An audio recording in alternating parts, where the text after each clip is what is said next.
If you're having coffee with me, I'd be super glad to have you visit and say Happy Pi Day to you. The 14th of March is National Pi Day in celebration of the first three digits of pi, 3.14. March 14.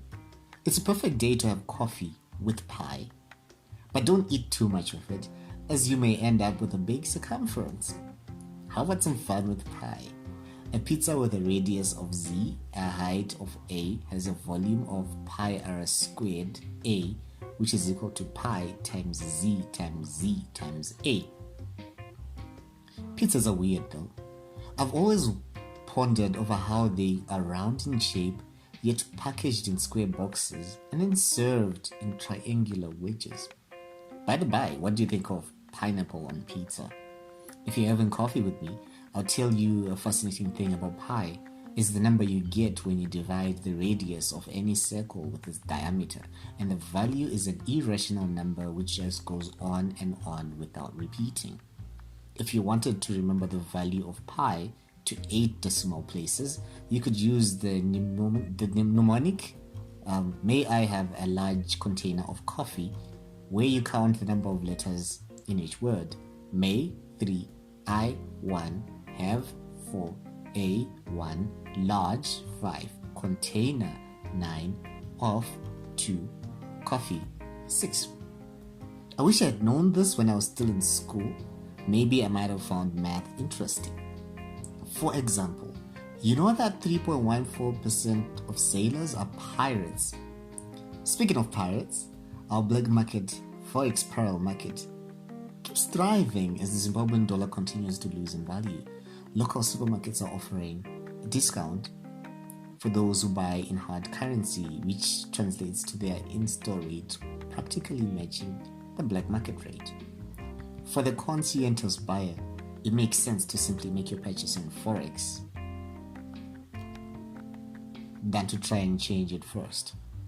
If you're having coffee with me, I'll try and answer a question on why we seem fixated in using the United States dollar as a currency than being in favor of our local currency.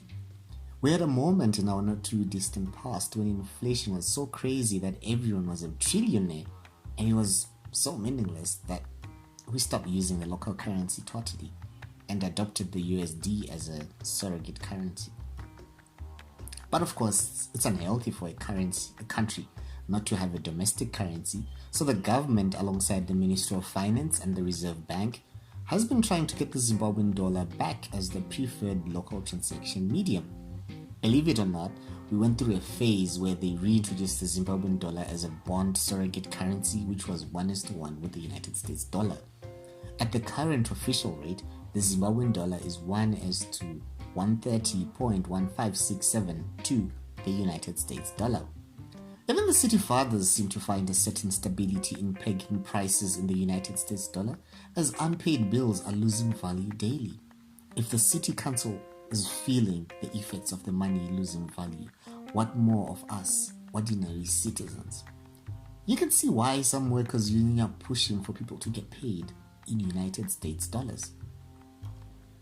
If you're having coffee with me, I'll tell you that we have a population census coming up, and it looks like the government decided to solve the pandemic of the high rate of unemployment by playing around with the requirements for one to be classified as unemployed.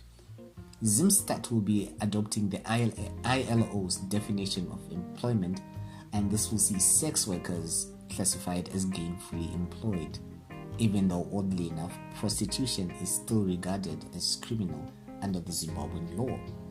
For someone to be considered unemployed, they have to satisfy 3 conditions. 1. Without work. 2. Seeking work. 3. Available for work and not finding it.